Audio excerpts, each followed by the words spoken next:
श्रावण माह में शिव जी पर चढ़ाया हुआ बेलपत्र खाने से क्या होता है, कोई नहीं बताएगा इसका फ़ायदा, जानकर आप दंग रह जाएंगे। दोस्तों, शिवलिंग पर चढ़ा हुआ बेलपत्र खाने से क्या क्या फ़ायदा हो सकता है, तो चलिए हम लोग इस वीडियो में जान ही लेते हैं। तो अभी तक आप लोग मेरे चैनल को सब्सक्राइब नहीं किए हैं तो प्लीज़ मेरे चैनल को सब्सक्राइब कर बेल आइकन ज़रूर दबाएं हमसे जुड़ने के लिए। तो चलिए मैं आपको आज बताती हूँ कि शिवलिंग पर चढ़ा हुआ बेलपत्र खाने से क्या होता है। सनातन संस्कृति में बेलपत्र एक पवित्र वृक्ष की श्रेणी में रखा गया है।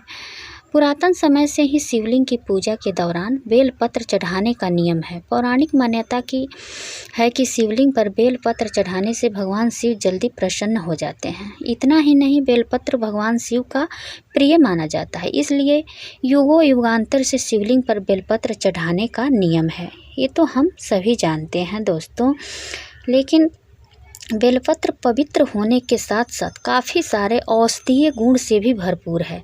इसके खाने से हमें काफ़ी सारे स्वास्थ्य लाभ मिलते हैं। यानी कि जब यह बेलपत्र शिव जी को अर्पित किया जाता है तब उसका शक्ति और ज़्यादा बढ़ जाता है। तो इसलिए हमें जब भी बेलपत्र का सेवन करना है वह शिवलिंग पर चढ़ा हुआ बेलपत्र का ही सेवन हमें करना चाहिए। जो भी रोग में मैं बताऊंगी उसको सेवन आप ज़रूर कीजिएगा। कहने का मतलब है कि काफ़ी सारे स्वास्थ्य लाभ मिलते हैं। शिवलिंग पर चढ़ाए गए बेलपत्र को खाने से होने वाले स्वास्थ्य लाभ के बारे में मैं आपको आज पूरी जानकारी इसमें बताऊंगी, तो आप लोग वीडियो को लास्ट तक ज़रूर देखिएगा। इसके अलावा इस टॉपिक से जुड़ी अन्य और भी महत्वपूर्ण जानकारी प्रदान मैं करूंगी आप लोगों को। तो चलिए मैं बताती हूँ। शिवलिंग पर चढ़ा हुआ बेलपत्र खाने से हमारे स्वास्थ्य को काफ़ी सारा लाभ मिलता है, जिसके बारे में हमने आपको जैसे ही मैं आप लोगों को बताई हूँ कि कितने सारे फ़ायदे हैं, उसी फ़ायदे का चर्चा हम करेंगे इस पर। दोस्तों, शिवलिंग पर चढ़ा हुआ बेलपत्र खाने से मनुष्य की इम्यूनिटी पावर मजबूत होती है। यदि आप बार बार किसी भी छोटी मोटी बीमारी की चपेट में आ रहे हैं तो आपको सुबह के समय भगवान शिव के शिवलिंग पर चढ़ा हुआ बेलपत्र खाना चाहिए।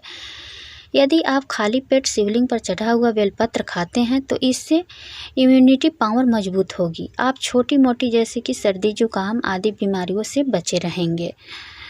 पेट से जुड़ी समस्या में फ़ायदेमंद है बेलपत्र।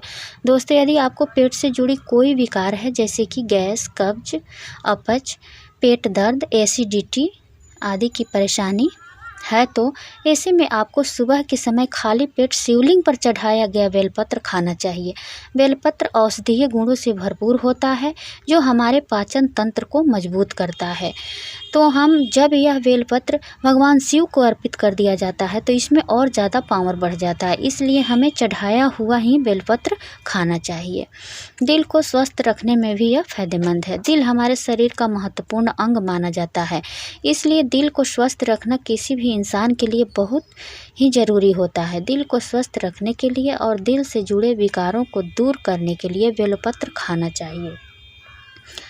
यदि आप सुबह खाली पेट शिवलिंग पर चढ़ा हुआ बेलपत्र खाते हैं तो इससे आपको दिल से जुड़ी बीमारी से छुटकारा मिलता है, साथ साथ आपका दिल स्वस्थ रखने में भी मददगार साबित होता है। शरीर को ठंडा रखने में भी फ़ायदेमंद है। दोस्तों, यदि आपका शरीर हमेशा गर्म रहता है या फिर आपके शरीर की तासीर गर्म है तो ऐसे में आपको बेलपत्र का सेवन ज़रूर करना चाहिए, कारण बेलपत्र की तासीर ठंडी होती है। यह हमारे शरीर का तापमान नियंत्रित रखती है। यदि आप सुबह उठकर खाली पेट शिवलिंग पर चढ़ाया हुआ बेलपत्र खाते हैं तो इससे आपका शरीर पूरे दिन ठंडा रहता है। इतना ही नहीं, आपको गर्मी का काफ़ी कम एहसास होता है। गर्मी के मौसम से बेलपत्र खाना काफ़ी सुखद होता है। यदि आप डायबिटीज़ के मरीज़ हैं, आपका ब्लड शुगर लेवल हाई रहता है, ब्लड शुगर लेवल को नियंत्रण में रखने के लिए बेलपत्र काफ़ी मददगार साबित होता है। यदि आप सुबह उठकर रोज़ाना खाली पेट शिवलिंग पर चढ़ा हुआ बेलपत्र खाते हैं तो इससे आपको डायबिटीज़ की बीमारी में भी काफ़ी हद तक राहत मिलती है।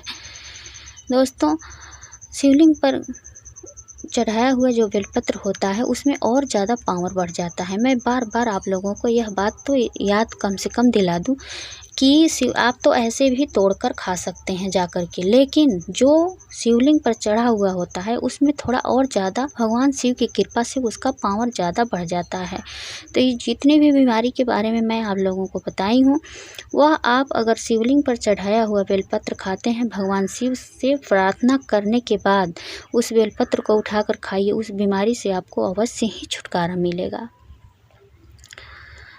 अब हम आपको कुछ शिव जी के बारे में और कुछ बातें मैं आप लोगों को बताना चाहती हूँ, तो आप ज़रूर जानिएगा। शिवलिंग पर क्या नहीं चढ़ाना चाहिए, इसके बारे में थोड़ा हम जान लेते हैं इसमें। दोस्तों, फूल अगर आप केतकी का फूल शिवलिंग पर चढ़ाते हैं तो यह अच्छा नहीं माना जाता है। केतकी का फूल कभी भी शिवलिंग पर नहीं चढ़ाना चाहिए। हल्दी, शिवलिंग पर कभी भी हल्दी नहीं चढ़ाना चाहिए। ऐसा माना जाता है कि हल्दी माता लक्ष्मी का स्वरूप है, इसलिए शिवलिंग पर हल्दी चढ़ाना वर्जित माना जाता है। रोली और कुमकुम भी शिवलिंग पर नहीं चढ़ाना चाहिए। यह विष्णु प्रिया लक्ष्मी का सुहाग है, प्रतीक माना जाता है, इसलिए शिवलिंग पर रोली और कुमकुम चढ़ाने से भी बचना चाहिए। शिवलिंग पर तुलसी कभी भी नहीं चढ़ाना चाहिए। कारण है, तुलसी भगवान विष्णु की पत्नी मानी जाती है, इसलिए शिवलिंग पर तुलसी चढ़ाने से भी बचना चाहिए। कभी भी भूल कर भी आप तुलसी को ना चढ़ाएं। दोस्तों, उम्मीद करती हूँ कि आप लोगों को यह जानकारी पसंद आई होगी। अगर यह जानकारी आप लोगों को पसंद आई है तो मेरे चैनल को ज़रूर ही सब्सक्राइब करिएगा। धर्म ज्ञान का मार्ग चैनल को सब्सक्राइब कर बेल आइकन ज़रूर दबाइएगा, जिससे कि जो भी वीडियो मैं अपलोड करूँगी सबसे पहले आप तक पहुँचेगा। तो कोई भी बात अगर कमेंट में आपको पूछना है, कोई डाउट है आपके मन में, व्रत त्यौहार से जुड़ी, धार्मिक बातों से जुड़ी कोई भी, अगर आप लोगों को कोई भी बात के बारे में अगर डाउट है, उसको आप पूछ सकते हैं कमेंट में। मैं अवश्य ही उस कमेंट का जवाब दूंगी, तुरंत दूंगी। तो फिर मिलती हूँ एक नए वीडियो के साथ, तब तक के लिए बाय, धन्यवाद। आप लोग खुश रहिए, हंसते रहिए, मुस्कुराते रहिए और खुश रहिए।